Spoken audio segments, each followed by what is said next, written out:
ماښام مو بخیر. زه احمد شکیب دوست یم. په دې خپرونه کې د افغانستان او نړۍ په اړه مهم ریپورټونه او مرکې لرو. د سولې د جرګې په اړه هم ریپورټونه او مرکه شته، خو پروګرام د امریکا په اړه په یو خبر پیلوم. د امریکا ولسمشر ډانلډ ټرمپ وایي چې حکومت یې هغه هیوادونه له نږدې نه څاري چې د 2020 کال د جمهوري ریاست په ټاکنو کې یا ټاکنو ته خطر جوړوي. د امریکا استخباراتي چارواکو تازه ویلي چې روسیه له بېلابېلو لارو څخه د دیموکرات نوماند جو بایدن د بدنامولو هڅه کوي. په دې اړه نور معلومات له خپل همکار سمیع الله جلالزي نه اخلم چې له ورجینیا نه راسره ده. جلالزي صاحب سلام. د امریکا ټاکنو ته څه خطر پیښ دی او حکومت په اړه څه تدابیر لري؟ دا لومړی ځل دی چې د امریکا د استخباراتو یو چارواکی په داسې مشخص ډول د بهرنۍ مداخلې د ګواښونو په اړه خبرداری ورکوي. د امریکا د ترهګرۍ په وړاندې د مبارزې مشر ویلیام ایوانینیا وایي یو شمېر کسان چې له کرملین سره ارتباط لري هڅه کوي جمهور رئیس ډانلډ ټرمپ په انتخاباتو کې بیا ګټونکی شي. د امریکایي چارواکو په وینا چین هم هڅه کوي چې د امریکا په انتخاباتو کې مداخله وکړي او په همدې منظور یې په سپینه ماڼۍ انتقاداتو ته زور ورکړی دی. په امریکا کې د عامه افکارو د جوړولو لپاره هڅه کوي او پر هغو سیاسي مشرانو یې انتقادات زیات کړي دي چې د بیجینګ خلاف مفکوره لري. په ورته وخت کې جمهور رئیس ډانلډ ټرمپ ویلي چین به په دې خوشحاله شي چې جو بایدن د امریکا په انتخاباتو کې ګټونکی شي. اما وروستۍ ارزونې ښیي چې پر روسیې سربیره چین او ایران هم د امریکا په انتخاباتو کې د لاس وهلو یا مداخلې هڅه کوي. اما له دې ټولو سره سره امریکایي چارواکو ویلي دي چې د دې امکان نشته چې هیڅ یو طرف د امریکا په انتخاباتو کې معناداره مداخله وکړي. 2014 کال ته په کتو نظرسنجۍ غلطي هم ثابتېدلی شي. په دې راپور کې له دوو کارپوهانو پوښتنې شوې چې د جمهوري ریاست ټاکنو د نتیجې په پیشبیني کې ډېره ښه سابقه لري. لچمن د اقتصاد بهرنۍ پالیسۍ د ګوند اتحاد او د کاندید د جذابیت په اړه 14 پوښتنو ته د صحیح او غلط ځوابونه پیدا کوي. یو رښتیا ځواب هغه کاندید ته چې واک کې دی یوه نمره ورکوي او غلط ځواب د هغه سیال ته یوه نمره یا پاینټ ورکوي. که شپږ او یا ډېرې پوښتنې په سپینه ماڼۍ کې د واکمن ګوند پر خلاف کې کاږل شي اټکل کېږي چې هغوی بایلونکي دي. هیلمټ نورپورټ له 1912 کال راهیسې د جمهوري ریاست ټاکنو د ارقامو له ماډله استفاده کوي او هغه دا دی کوم کاندید چې مقدماتي ټاکنه او یا هم د ایالت ټاکنې وګټلې چې له مخې د نومبر لپاره د خپل ګوند کاندید انتخاب کړي. زه د وړاندوینې لپاره یوه طریقه لرم چې د موازنې د خرابولو فکټور یې بولم او تاسو کولی شئ چې په تیرو تقریبا 200 کالو انتخاباتو کې همدا موضوع تعقیب کړئ. د ټاکنو په پیشبیني کې مرسته کولی شي. ښه نو وړاندوینه څه ده؟ زما وړاندوینه دا ده چې سږکال ډانلډ ټرمپ په ټاکنو کې د بریا 1.9% چانس لري. زه وړاندوینه کوم چې ډانلډ ټرمپ به یې په 2020 کال کې وبایلي. لچمن له کورونا وایروس او اعتراضونو وروسته خپل وړاندوینه بدله کړه.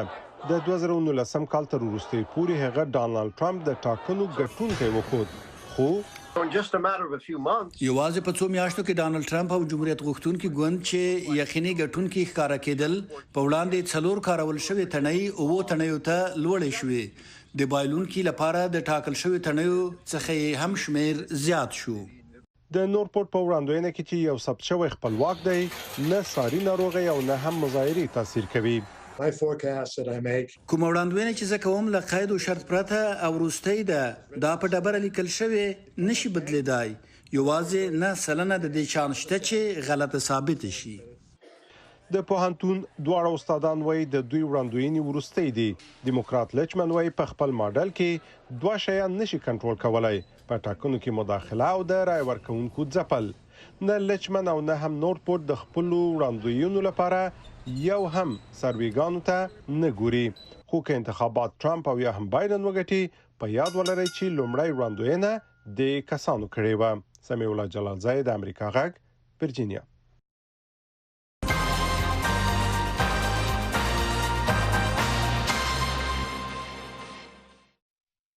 بیا هم ښه راغلاست. اوس راځو د افغانستان مسایلو ته.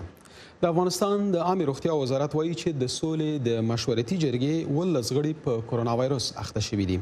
د روغتیا وزارت د ویان مرستیال نور الله ترکی نن امریکا غږ ته وویل چې د جرګې د 3600 تنو برخوالو د کمیسیون د غړو او برخوالو د کمیسیون د غړو او خبريالانو د معایناتو په پایله کې معلومه شوې چې 18 کسان د کرونا وایروس نښانې لري. ترکي ویلي چې په وایروس اخته کسان په کابل کې تر درملنې لاندې دي. کله چې لوی جرګه جوړېدله نو روغتیا وزارت 2 ځل لپاره د دولنشاته مکتوبونه لګلي هغه څوک چې په جرګې ګډون کوي باید 4 ساعته وړاندې دلته مراجعه وکړي. په دې اساس ځینې اشخاص وروسته راغله ځینې وړاندې راغلي وو چې د 3660 اشخاصو د معایناتو په نتیجه کې موږ 18 نفره مثبت راوویستل چې 18 نفره فعلا روغتونونو ته وړل شوي دي او مغال درملنه. د عامه روغتیا وزارت سرپرست د مشورتي جرګې له غړو څخه وغوښتي چې فزیکي واټن مراعات او روغتیايي لارښوونې جدا مراعات کړي. د امریکا د هډسن د څېړنیز انسټیټیوټ غړی او په واشنگټن ډي سي کې د پاکستان پخوانی سفیر حسین حقانی وایي چې د طالبانو لخوا د جرګې نه منل ارزښت نه لري. حقانی زموږ له همکارې شهناز نفیس سره په یو مرکې کې ویلي چې ښایي پاکستاني وسلوال د هغه هیواد له حکومت سره د یو تړون له مخې د داعش په لیکو کې جذب شوي او په افغانستان کې جګړه کوي. حقانی د مرکې په سر کې په افغانستان کې د امریکایي پوځیانو د حضور پر کمېدو تبصره کوي. امریکی فوجوں کو افغانستان سے ایک نہ ایک دن نکلنا تو تھا. د امریکا پوځ به یو ورځ د افغانستان نه وته، خو پوښتنه دا ده چې آیا امریکا به د افغانستان ثبات او امنیت مهم وګڼي او دا چې آیا د افغانستان حکومت ته به هغه اسانتیاوي ورکړي چې هغوی وکړي شي طالبان او نورې ډلې د ترهګرۍ نه منع کړي. ولسمشر ټرمپ د افغانستان نه ژر وتل غواړي او علت یې سیاسي دی. د امریکا ټولو پوځي مشرانو او ماهرینو دا خبره بیا کړې ده چې که طالبان بیرته واک واخلي نو دا به د امریکا په ګټه نه وي. زما په فکر د ولسمشر ټرمپ بیان ته د یو سیاسي وینا په توګه کتل پکار دي او زما دا باور دی چې که طالبان بیرته افغانستان کې واکمن کیږي نو امریکا به بیا پوځیان افغانستان ته لیږي. حقانی صاحب کچھ زمینی حقائق جو ہیں افغانستان کے اس پہ آپ سے بات کرنا چاہوں گی. افغان ولسمشر اشرف غنی د افغان سولې د عملي کولو لپاره لوی جرګه غوښته او وايي د جرګې د فیصلې وروسته به په مخ کې ځي، خو طالبان د جرګې مشروعیت نه مني. د سولې په بهیر کې د خنډ ته تاسو څنګه ګورئ؟ بنیادی ډیډ لاک تو یہ ہے کہ طالبان افغان عوام اصلي خنډ خو دا دی چې طالبان د افغانستان د ولس د اکثریت استازي نه دي. طالبان یو لږکۍ ډله ده، دوی په خوا هم او اوس هم غواړي چې په زور په افغان ولس ځان وروتپي. دوی چې د امریکا سره د خبرو کومه ډرامه شروع کړې ده د دې مقصد دا دی چې دوی ته ډاډ ورکوونکو پاکستاني عناصرو ته د امریکا د فشار نه یو څه دمه ورکړي او امریکا ته هم د پوځیانو د ویستلو فرصت ورکړي. د دې پرته د طالبانو د سولې سره نه څه کار شته او نه د سولې سره د هغوی کوم خپلوي شته. د افغان کورنی سیاست بل اړخ ته ولسمشر اشرف غنی غواړي چې ټول افغان ولس قبایلی او سیاسي مشران ځان سره په فیصلو کې شریک وساتي. د طالبانو لخوا د جرګې نه منل او یا پدې کې ګډون او یا نه ګډون هیڅ ارزښت نه لري. حقیقت به دا پاتې کیږي چې افغانستان به د طالبانو او د طالبانو مخالفو قوتونو ترمنځ ویشلې پاتې وي او په اخر کې به د طالبانو مخالفین د خپل مټو په زور د طالبانو مقابله کوي. ډیورین لاین کو اگر هم د ډیورین کرښه باندې د ورستو کې د تشدد په پیښو کې زیاتې راغله. افغان چارواکو د پلټنو ورستو ویلي چې د پاکستان نیت افغانستان ته سم نه دی. تاسو سوای پاکستان اور افغانستان کے درمیان شک اور شبے پر مشتمل د پاکستان او افغانستان ترمنځ اړیکې په شک ولاړې دي. حقیقت دا دی چې د ډیورند سرحد انګریز راکخلی او افغانستان دا د پاکستان سره د سرحد په توګه نه دی منلی. په قانوني توګه خدا دواړو هیوادونو ترمنځ پوله ده، خو آیا د دواړو قومونو ترمنځ داسې کرښه راکړل کېدای شي چې سرحد ورته وویل شي؟ د داسې قومونو ترمنځ چې هغه خپلو کې خپلوي لري، یوه ژبه لري او قام، قبیله او کلتور شریک وي. دا داسې مسله ده چې په کار د پاکستان او افغانستان یې حل کړي، خو ما ته داسې نه ښکاري چې دا مسله به حل شي او دغه وجه ده چې دا اړیکې به کړکېچنې کیږي. لیکن اپرنٹلی پاکستان جو ہے پاکستان وايي افغانستان کې صلح غواړي او په هیواد کې هم داسې قانون منزور کړو چې وايي د ترهګر سره د مالی مرستو مخه به ونیسي. د داسې ګامونو به افغانستان ته څه ګټه ورسي؟ پہلی بات تو یہ ہے کہ اگر 30 سال میں لومړی خبره خدا ده چې کدا قانون په تیرو 10 کالو کې جوړ نشو نو اوس یې څه اړتیا و. د نړۍ د فشار پرته د دې قانون د جوړولو لپاره بل کوم دلیل شته؟ پاکستان دا کار د غیر قانوني پیسو د څار ادارې FATF د فشار په واجه د هر څه کوي چې د دغه ادارې په تور لیست کې داخل نکړي شي او نه په خړ لیست کې پاتې شي. پاکستان ته پکار ده چې د گاونډي هیوادونو زړه وګټي او د دې اصلي ثبوت به دا وي چې په پاکستان کې د ترهګرو ډلو مشران ونیسي، قانون ته مخامخ کړي او هغه ډلې چې گاونډي هیوادونو کې ورانۍ کوي هغوی د ورانیو نه منع کړي، خو داسې کومې ناخوانې نه څرګندېږي. यही आपने बात की कि जो पाकिस्तान پوښوي چې افغانستان سره په پوله د امنیتي ګامونو له امله پترهګرۍ کې کمی راغله، خو مونږ وینو چې په افغانستان کې د داعش خراسان ډلې اکثره مشران او وسلوال د پاکستان دي او بل دا چې دوی په پاکستان کې نه په افغانستان کې ورانې کوي.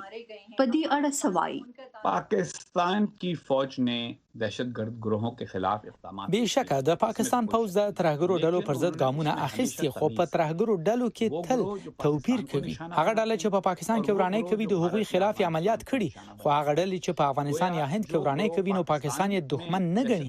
دا وجه ده چې ځینې خلک وایي چې پاکستان د دغو ډلو مرسته هم کوي، ځکه خو دغه ډلې افغانستان او هند ته وراني لپاره ورځي او ځکه داسې ویل کیږي چې پاکستان د ښه او بد ترهګر په تګلاره تر اوسه ټینګ ولاړ دی. دا خبرې جنرال مشرف منلي او دای د پاکستان په ګټه بللې، ترڅو چې په پاکستان کې دا مفکوره وي نو نړیواله ټولنه به پر پاکستان شک کوي. داعش خراسان ډله کې اکثره هغه پاکستانیان دي چې زیات توندرو فکر لري. د کې ډیر داسې دي چې مخکې په تحریک طالبان پاکستان کې وو. تاسو ته به یاد وي چې دغه ډلې د پاکستان په سره په جګړه بوختې وي، بیا یې ورسره خبرې او معاهده وشوي او بیا ورسره په جګړه شول. اوس داسې ښکاري چې دوی کې زیات توندلاري کسان احرار او داعش ډلو ته تللي دي او کېدای شي دوی پاکستان سره کوم داسې تړون کړی وي چې دوی به افغانستان کې جګړه کوي او دا چې باید مخې ونیول شي. او زما په فکر هغه ډلې چې په افغانستان او هند کې ترهګري کوي نو پاکستان ورته څه نه وایي. सोच नहीं बदलेगी जब तक ये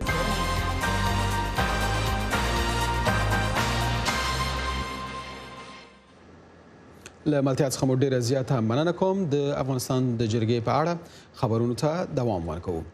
د سولې د مشورتي جرګې رئیس وایي چې په 3 ورځو کې په قطر کې له طالبانو سره مذاکرات پیلېږي. د جرګې ټولو کاري کمیټو د طالب زندانیانو له خوشي کېدو سره مخالفت نه دی ښودلی، خو اکثرو غړو ویلي چې د پاتې زندانیانو له خوشي کېدو وروسته د سملاسي بین الافغاني مذاکرات پیل شي. ولسمشر غني د جرګې په لومړۍ ورځ ویلي و چې یا به د زندانیانو پر خوشي کېدو سلا کېږي او یا به طالبان جګړه لا پسې زیاتوي. رحیم ګل څاروان پرې له کابل ریپورت لري. د مشورتي لوی جرګې نن دوهمه ورځ د کاري کمیټو کارونو ته ځانګړې شوې وه. د دغې جرګې ګډونوال وایي چې د کاري کمیټو په بحثونو کې ډېر ټینګار په دې و چې 400 طالب زندانیان دې خوشي شي، خو البته په مشروط ډول. د بین الافغاني مذاکراتو په وړاندې د 15000 طالب زندانیانو نه د پاتې 400 زندانیانو په اړه د مشورتي لوی جرګې د اکثریت کمیټو او غړو دریځ نن په دې لوی جرګه کې واضح ښکارېده. هغه دا چې د پاتې زندانیان دې هم خوشي شي، خو تضمین دې واخیستل شي. که څه هم د دې جرګې وروستۍ پریکړه به سبا اعلان شي، خو د لوی جرګې مشر ډاکټر عبدالله وایي ښکاره مخالفت هیڅ کمیټې نه دی کړی او مسیر د سولې د جرګې د غړو له نظرونو معلومیږي. مسیر ماته داسې معلومیږي اوس چې د سولې د پروسې ملاتړ او د بین الافغاني مذاکراتو او خبرې اترې د پیل غوښتونکي دي او د بندیانو د خوشي کولو په هکله هم نظریات تقریبا د ټولو کمیټې وهلته، خو ځینې بیا شرطونه ورسره تللي وو، ځینې بیا ویل چې دا کار وشي بیا وروسته باید چې دقت وشي او دغسې مسایل. د مشورتي لوی جرګې پرانیستې غونډې ته ولسمشر غني تېره ورځ وویل چې که 400 زندانیان خوشي کړي نو طالبان به په 3 ورځو کې بین الافغاني مذاکراتو تیار شي، که نه جګړه به شدیده کړي. خو د لوی جرګې غړي د پاتې زندانیانو د خلاصون په سر ضمانتونه غواړي. دوی نه باید ملي او بین المللي قوي ضمانت واخیستل شي ترڅو دوی واپس د جګړې میدان ته نه ځي. د لوی جرګې په 50 کمیټو کې 3200 غړي تقسیم شوي وو. یو شمېر غړو ویل د طالبانو د پاتې بهانه دې هم ختم شي. تاسو په خپل کمیټه کې په چی باندې ډیر بحث کوو ټینګار مو په چی شو چې دا زندانیان باید خوشي سي بدون د قید و شرط د 300 بنديان آزاد سي حتی باقی مانده بنديان چې د دوه طرفو څخه باید آزاد سي مشخصا غوښتنه مو څه مشخصه دا و چې وربند وشي بنديان خوشي شي په حساب د ملل متحد خبرې شروع شي سوله وشي پریکړه وشي د موږ د کمیټې آزاد 52 کسانو د ټولو توافق او موافقه په دې باندې و چې 400 طالب زندانیان د خوشي سي یو نړیوال تضمین خاصتا د پاکستان نه دی واخیستل سي خو د دې جرګې نور غړو بیا د زینو سرتیرو خلاصون هم غوښته موږ هغه د امنیتي سکتور عسكر یا سیمانسب چې هغه یا د لاس مرموي باندې بنديان دي یا څه اشتباهات تر سوي دي د دې ترڅنګ باید غوي هم رئیس جمهوریت او د اپ فرمان ورکړي چې ټول د امنیتي سکتور دغه سربازان د موږ خلاصي سبب دغه جرګه پایته ورسیږي او بیا به افغان حکومت تصمیم ونیسي چې 400 طالب زندانیان خوشي کړي او کنه رحیم ګل ساروان اشنا تلویزیون کابل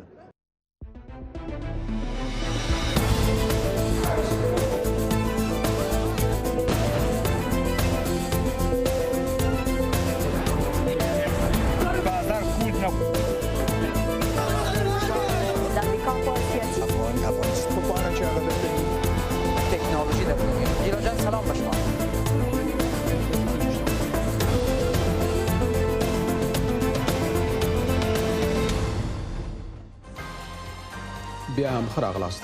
راځو لنډو نړیوالو خبرونو ته. د امریکا د کانګرس د غړو ترمنځ د مرستو پر طرحې د نه موافقې په صورت کې ولسمشر ډانلډ ټرمپ ویلي چې د اجرایي فرمانونو لارې روانه ستونزه ختموي. کانګرس باید پر هغه طرحې د همدې اونۍ په لړ کې موافقه کړې وای چې له مخې میلیونونه بېروزګاره شوي امریکایانو سره نقدي او غیر نقدي مرسته او همکاري کیږي. ولسمشر ټرمپ د جمعې په ورځ یوې خبري غونډې ته وویل چې د کرونا وایرس له امله له وزګارو کسانو سره د مرستو د دوام اجرایي فرمانونه لیکل شوي دي. تر اوسه څرګنده نه ده چې آیا ولسمشر د دغه ډول اجرایي فرمانونو د صادرولو قانوني واک لري یا نه. جمهوریت غوښتونکي له 1 تریلیون څخه د زیاتو مرستو پلوي نه کوي خو دیموکراتان د 2 تریلیون ډالرو لپاره هڅه کوي. د امریکا د ملي امنیت شورا یو پخوانی سلاکار برنت سکوکروفت په 15 کلنۍ کې د تیرې پنځشنبې په ورځ وفات شوی دی. سکوکروفت د پاوز جنرالو او د ولسمشر جرالد فورد او جورج ایچ ډبلیو بوش د جمهوریت ریاست په دورو کې د ملي امنیت د سلاکار په توګه دنده درلوده. سکوکروفت په 1991 کال کې د خلیج د جګړې معمار بلل کېده. هغه په افغانستان او عراق کې د امریکا د جګړو مخالفت وکړ او دا اقدام یې یو ناکامه معامله وبلله. د هند یو الوتکه د هغه هیواد په کرالا سیمه کې نسکوره شوې چې له امله یې 18 کسان وژل شوي دي او څه باندې 100 تنه ټپیان دي. د هند د ملکی هوایي چلن ادارې په یوې اعلامیې کې لیکلي چې دغه بوینګ الوتکه له دوبۍ څخه د کلګټ هوایي ډګر ته روانه وه چې پیښه رامنځته شوه. په الوتکه کې د عملیې په شمول 190 کسان سپاره وو. د هند د ملکی هوایي چلن وزیر ویلي چې د پیښې په اړه څېړنې پیل شوې دي. د امریکا د ملي امنیت شورا سلاکار د جمعې په ورځ ویلي چې د ولسمشر ډانلډ ټرمپ د لارښوونې له مخې دوی لبنان ته بیړنۍ مرستې لیږي. دغه مرستو کې اوبه، خواړه او روغتیایي سامان آلات شامل دي. سربیره پر دې امریکا له لبناني چارواکو سره کار کوي څو نورې صحي او بشري اړتیاوې په ګوته او خلکو ته په وخت مرستې ولېږل شي. د امریکا حکومت ژمنه کړې چې له لبنان سره د 19 میلیون ډالرو په ارزښت بشري مرسته کوي. د امریکا د بهرنیو چارو وزیر مایک پامپیو په بیروت کې د چاودنې د هررخیزو او رڼو څېړنو غوښتنه کړې ده. د بیروت چاودنې د ښار پراخې سیمې له خاورو سره خاورې کړي دي. ولسونه د ښار د پاکولو لپاره حشر کړی دی. په چاودنه کې د 300,000 کسانو کورونه ویجاړ شوي دي. د روغتونونو په شمول ګڼې ودانۍ نسکورې شوي دي خو د بیروت اوسیدونکي لاس په کار شوي چې ښار بیرته عادي حالت ته وګرځوي. نور جزئیات ریپورټ کې. بیروت چې د ختیځ پاریس یادېده د یوې زورور چاودنې له کبله چې قدرت یې د اټومي وسلې چاودنې ته ورته و د جګړې په سیمه بدل شوی دی. ځوانو، نارینه‌و او میرمنو له سړکونو د ښیښو پاکول پیل کړي څو په دې سره خلک په اسانۍ خپلو کورونو ته لاړ شي او لا درکه شوي کسان پیدا کړي. ویل کېږي په لسګونه کسان د خاورې لاندې پاتې دي. لږ تر لږه 130 کسان وژل شوي او له 5,000 زیات ټپیان دي. موږ لا مخکې ډېرې ستونزې درلودې. اقتصاد ډېر خراب و، د پیسو ارزښت رالوېدلی و، کورونا وایروس او اوس دا چاودنه. ګڼ شمېر ټپیان روغتون ته وړل شوي، خو دا روغتون هم له چاودنې روغ پاتې شوی نه دی. د سنت جورج پوهنتون روغتون یو له لویو روغتونونو څخه دی چې سلګونو ناروغانو درملنه پکې شوې ده. نرسانو په ګډون یو شمېر ممکن ژوندي نه وي پاتې شوي. چارواکو د روغتون د بیرته فعالولو او خدماتو پیلولو لپاره د مرستې غوښتنه کړې ده. موږ هر څه ته اړتیا لرو. هغه کسان چې غواړي په آنلاین شکل مرسته وکړي معلومات ورکوو. هر څوک مرسته کولی شي. له خبرداریو سره له نښو نښانو داسې ښکاري چې دا چاودنه په یو ګودام کې په غیر منظم شکل په پراخه کچه د ایښودل شویو امونیم نایتریت د چاودېدو له امله رامنځته شوي. فعالانو د بېپرې څېړنو غوښتنه کړې ده. د حکومت پر ضد له څو میاشتو لاریونونو وروسته د هغه هیواد پر مشرانو بې باوري زیاته شوې ده. د فرانسې جمهور رئیس هم د پنجشنبې په ورځ د لبنان د مشرانو له منتقدینو سره مخ شو. امانویل ماکرون د مرستو وړاندیز کړی او د لبنان له حاکمو چارواکو څخه ژر تر ژره د ریښتونو اصلاحاتو غوښتنه کړې ده. زه غواړم بیروت او د لبنان خلکو سره د نړیوالو مرستو په همغږي کولو او تنظیمولو ملاتړ او مرستو کې همکاري وکړم. لبنانیان د سوریې پر بیړیو د اسرائیلو له برید او په 1980 کال کې د داخلي جګړو راهیسې څو ځله له سختو مشکلاتو سره مخ شوي دي. خو هیڅ تجربه نشي کولی څوک داسې یو حالت ته چمتو کړي.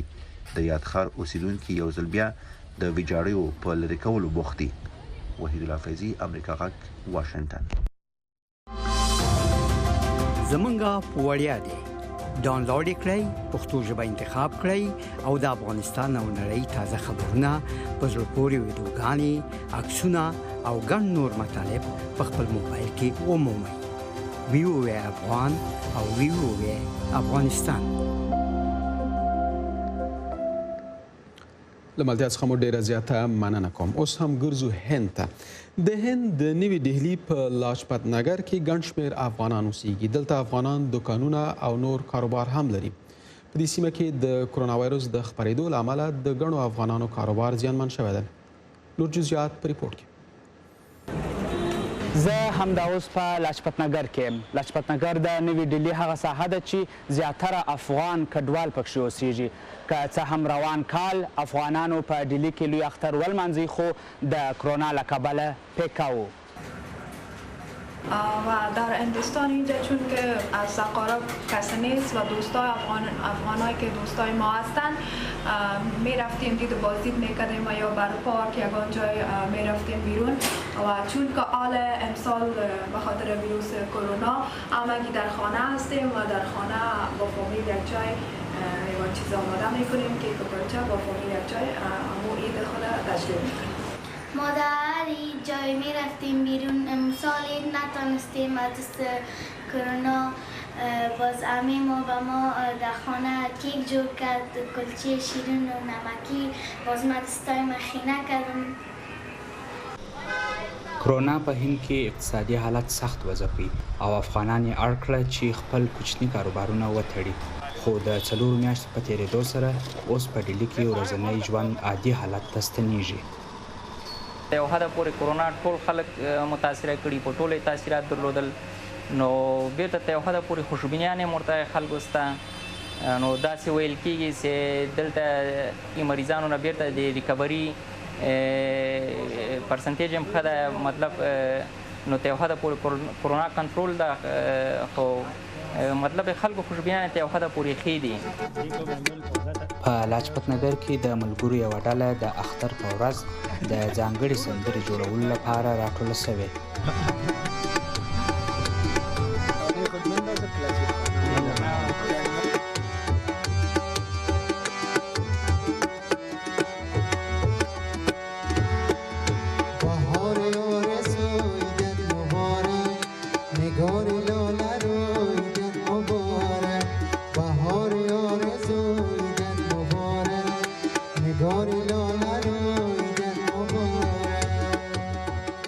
افغانانو په ژوند ډیر وحشتناک تاثیر کړی دی. یعنی که تاسو د افغانانو روحیه مطالعه کوئ ټول په رواني مشکلاتو اخته دي نن سبا. ټول حالات داسې خراب دی چې هیڅ نه پوهېږي اول د کوم مشکل غم وخوري. نه تلی شي نه پاتې کیدی شي نه څه لري وخوري لکه چې انسان بس نو بیدار شي سره خدای په امان. په ډیلي کې د افغاني ټولنې لپاره دغسې راټولېدنه یوازې کلتوري اړخ نه لري بلکې له وطن څخه لرېوالي دوی سره نږدې کړي دي.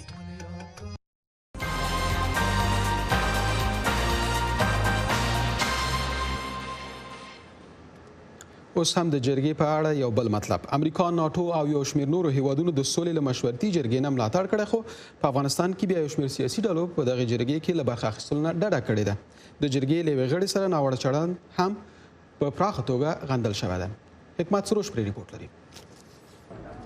نن په کابل کې د سولې مشورتي لوی جرګې دوامه ورځ ده.